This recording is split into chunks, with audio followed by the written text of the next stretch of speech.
Pemirsa, Wakil Ketua Sementara KPK Johan Budi menegaskan KPK setuju dengan wacana revisi Peraturan Pemerintah Nomor 99 Tahun 2012 tentang syarat dan tata cara pelaksanaan hak warga binaan, asalkan revisi dilakukan untuk mengembalikan wewenang Kementerian Hukum dan HAM dalam pemberian remisi. Namun jika semangat revisi PP itu untuk memberikan kemudahan bagi koruptor dalam mendapatkan remisi, KPK tidak setuju. Sementara itu Menteri Hukum dan HAM Yasona Laoly menyatakan terpidana kasus korupsi berhak mendapatkan hak yang sama seperti terpidana kasus lainnya dalam hal remisi. Lalu sejauh apa revisi PP itu mampu memberi efek jera bagi koruptor? Untuk membahas hal itu kita akan langsung berbincang dengan Menteri Hukum dan HAM Bapak Yasona Laoly yang berada di gedung Kemenkumham. Selamat malam Pak Menteri. Selamat malam Fitri. Iya, Pak Menteri, selain kita akan berbincang dengan Pak Menteri, di studio Berita 1 juga telah hadir anggota Komisi 3 DPR Bapak Arsul Sani dan ada juga Mas Alfon Kurnia Palma sebagai Ketua Yayasan Lembaga Bantuan Hukum Indonesia. Selamat malam Bapak-Bapak. Selamat malam. Selamat malam Pak Menteri. Selamat malam juga Pak Menteri. Selamat malam Pak Arsani. Oke, kita akan mulai dialog dari Pak Menteri terlebih dahulu. Pak Menteri, apa sebetulnya pertimbangan pemerintah untuk memiliki wacana merevisi PP Nomor 99 Tahun 2012 tentang pemberian remisi ini? Jadi pertama dulu, ini kan hasil dari rapat kerja Komisi 3 dengan Kementerian Hukum dan HAM. Ya, kita berpikir bahwa di dalam melakukan remisi ini, memang remisi adalah merupakan hak daripada setiap warga binaan. Itu menurut Undang-Undang Nomor 12 Tahun 95.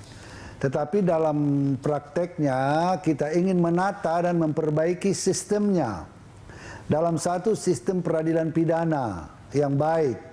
Jadi seperti saya katakan, saya mau meletakkan kamar-kamar dalam sistem peradilan pidana itu secara benar menurut ketentuan perundang-undangan. Saya yang barangkali dikritik pada saat wacana ini digulirkan, revisi PP 99 langsung dikatakan bahwa Kementerian Hukum dan HAM menjadi cenderung membuat obral remisi. Saya kira itu tudingan yang tidak berdasar. Itu belum itu sudah suuzon. Jadi begini, dalam sistem peradilan pidana terpadu, masing-masing lembaga mempunyai kewenangan tersendiri-sendiri. Polisi mempunyai kewenangan menyidik. Kalau selesai penyidikan, dia meningkatkannya, mengirimkannya ke kejaksaan. Kalau sudah P21, jaksa menuntut. Kemudian KPK dalam tindak pidana tipikor bisa menyidik, bisa menuntut. Pengadilan mengadili dan Kementerian Hukum dan HAM melalui Dirjen Lapas di sini membina warga binaan. Jadi tidak. Dia ini dalam proses pembinaannya di sini. Nah, yang sering dikacaukan adalah seolah-olah kalau kewenangan rekomendasi dari KPK itu kita tarik atau dari kejaksaan itu kita tarik misalnya, itu seolah-olah nanti akan Kementerian Hukum dan HAM itu akan membuat oral remisi. Bukan demikian hal. Saya sudah katakan bahwa tetap ada pembedaan. Ya, tetap ada pembedaan bahwa untuk extraordinary crimes, mari kita sepakati pembedaannya seperti apa. Syarat pemberian remisinya seperti apa.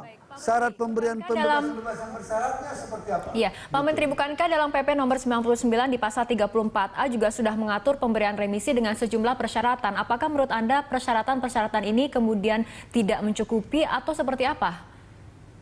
Jadi begini, persoalannya menjadi begini. Jadi untuk pemberian remisi itu dikaitkan misalnya rekomendasi dari KPK. Karena tidak whistleblower, karena tidak justice collaborator, juga kepada kejaksaan. Kan ini persoalan. Ya. Padahal di dalam undang-undang KPK, di dalam undang-undang kepolisian ataupun kejaksaan tidak ada kewenangan mengenai hak menentukan remisi, rekomendasi menentukan remisi ada pada KPK. Ada pada kejaksaan. Ya. Kalau misalnya kewenangan KPK adalah kalau misalnya seorang terdakwa korupsi mengatakan dia tidak justice collaborator, dia tidak whistleblower, maka pada saat penuntutan jaksa KPK bisa menuntut seberat-beratnya yang mereka mau. Ya, kalau misalnya orang ini dikatakan dalam keadaan normal hukumannya adalah 7 tahun, karena dia tidak kooperatif, maka tuntutlah 12 tahun. Setelah itu nanti kan pengadilan mendengar pembelaan terdakwa, pengadilan mendengar tuntutan jaksa KPK, dan kemudian pengadilan menjatuhkan putusan. Seorang hakim pastilah paham bahwa kalau dia menjatuhkan hukuman bagi seorang narapidana menurut Undang-Undang Nomor 12 dia punya hak remisi. Maka tentu hakim sebelum memutuskan hukuman dia pasti hitung. Kalau Baik, Pak Menteri, namun dengan wacana ini kemudian banyak pihak yang mempertanyakan bagaimana kemudian komitmen pemerintah sendiri dalam memberantas korupsi. Loh, apa hubungannya? Apa hubungannya kalau kita tetap menguncinya di ini kan hanya orang-orang yang nggak paham, gitu ya?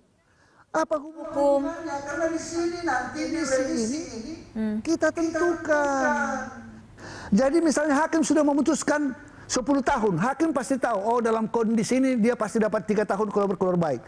Tetapi di Kementerian Hukum dan HAM, mari kita sepakati, kalau dalam keadaan normal, untuk tindak pidana biasa, seorang narapidana misalnya sudah berhak mengajukan remisi 6 bulan melewati pidana.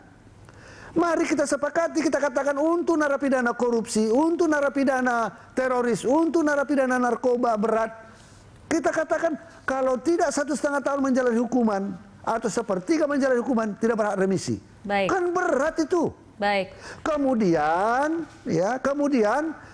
remisinya berapa?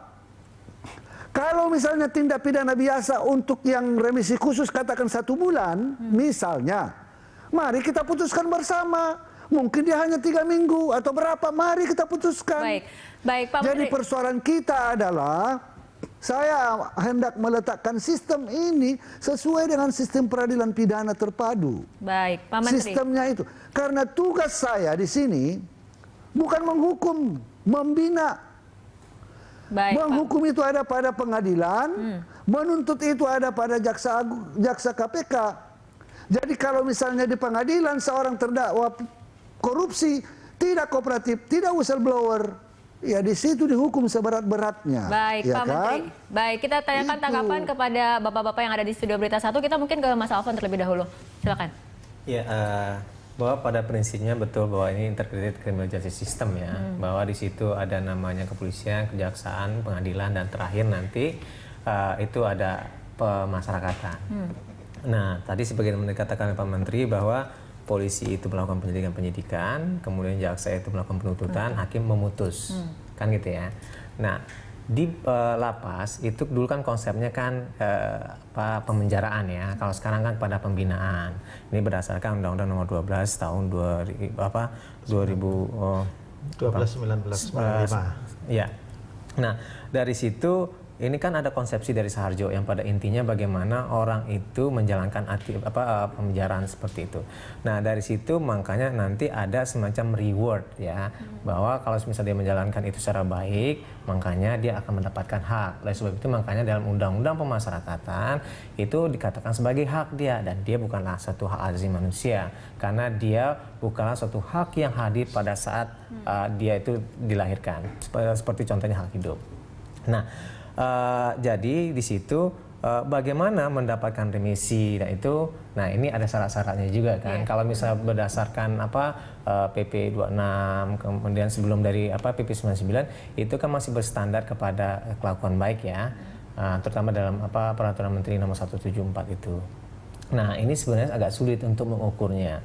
Sebenarnya bagi orang yang sudah berkelakuan baik itu seperti apa gitu kan. Dan nanti itu akan bisa diajukan atau dimintakan pendapatnya oleh penegak hukum dan nanti diputuskan oleh menteri. Kan gitu. Nah, sekarang kalau semisalnya yang berkembang itu sebenarnya saya baca beberapa media mengatakan bahwa sebenarnya remisi ini tidak diberikan kepada terorisme dan narkoba, tetapi khusus pada tidak pada korupsi. Nah, ini jadi suatu pertanyaan juga gitu kan, apakah memang ini mencerminkan bahwa ini ada prinsip persamaan ya Karena kalau semisal terorisme korupsi diberikan, tapi kalau semisalnya terorisme dan enggak, artinya kan diskriminatif gitu kan. Nah, itu juga tidak boleh juga. Oke. Nah, kemudian mungkin kita langsung tanyakan saja kepada Pak Menteri bagaimana mengenai apakah maksudnya di sini kepada keseluruhan atau tertentu atau gimana? Karena ini ada beberapa media bilang bahwa ini khusus pada korupsi juga. Pak Menteri, sebetulnya untuk mengklarifikasi mengenai remisi ataupun revisi pemberian remisi ini, apakah memang untuk koruptor atau ini untuk semua narapidana dengan kasus apapun termasuk terorisme dan juga narkotika? Ya semua punya hak. Apakah dia teroris, apakah dia koruptor, apakah dia narapidana biasa, apa dia pemerkosa, pembunuh, undang-undang menjamin itu.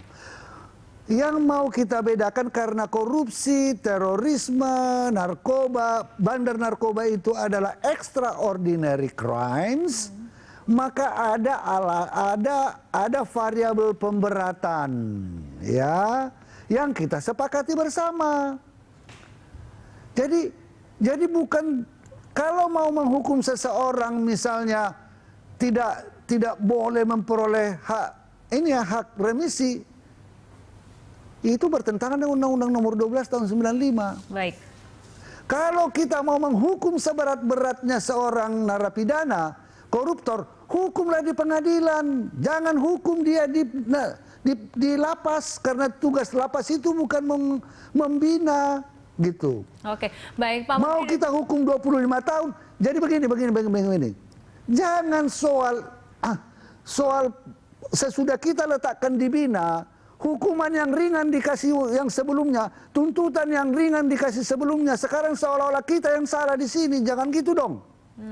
Karena tugas saya tugas kita di sini adalah membina. Tadi dikatakan ada reward. Kalau orang itu sudah berbuat baik, tidak ada reward, tidak ini. Berarti seorang itu tidak ada gunanya dia berbuat baik di lapas. Tidak ada gunanya dia sembahyang 5 kali. Baik. Tidak ada gunanya dia ngaji. Baik. Pak Menteri, tidak ada gunanya dia membantu orang. Baik. Pak Menteri dan juga Bapak-Bapak di studio, kita akan lanjutkan perbincangan, tapi kita ikuti jeda berikut terlebih dahulu.